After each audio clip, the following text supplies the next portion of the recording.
Molt bon dia, i aniré una mica ràpid per recuperar el temps. Donar-vos a totes i a tots les gràcies per acompanyar-nos una jornada més en aquest fòrum empresarial. Encantat d'estar compartint taula amb vosaltres i tot vostre. Primera dona que accedeix a l'alcaldia de la ciutat de desembre del 2010 a l'11 de juny del 2011 i des del juny del 2023 ets la flamant alcaldessa de Sant Feliu, permet que t'ho dirigeixi, i secretària d'Economia i Treball del PSC de Baix Llobregat. No sé si m'he deixat alguna cosa, però la veritat és que el ventall de coses que has fet tens que tenir coneixements de pràcticament tot. Santiago, t'ha deixat una cosa.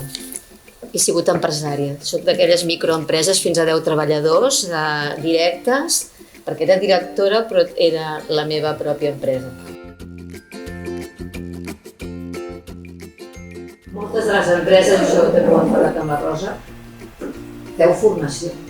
La patronal feu formació per ocupació, perquè les famílies formatives de la nostra comarca, l'FP, que tant lluitem i tant hem lluitat, des del Consell Comarcal, que hi hagi una bona redistribució, que hi hagi les famílies necessàries, que les famílies necessàries les dieu tots i totes. Les famílies necessàries en aquests moments, fotovoltaica, tot el que vulguem, si no tenim la formació necessària, tenim les empreses que no tenen els treballadors perquè no estan formats.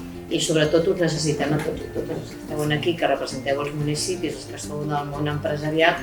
Estem també amb aquesta gran transformació i acompanyament, una amb tot el que són les comunitats energètiques, l'altra estem en un moment de sequia, hem de poder proporcionar, poder fer aquesta transformació conjuntament amb vosaltres. D'aquí ve que quan veieu aquests números enteneu que nosaltres també ens hi hem de ser propositius. Quan sento algú, i en aquest cas l'alcaldessa, que posis tant en valor el món de l'empresa i que tenim que anar plegats de la mà, doncs, jo de debò, des de la part empresarial us ho agraeixo moltíssim que algú pensi que això és així. O sigui que moltíssimes gràcies perquè realment lideres la capitalitat de la comarca estupendament.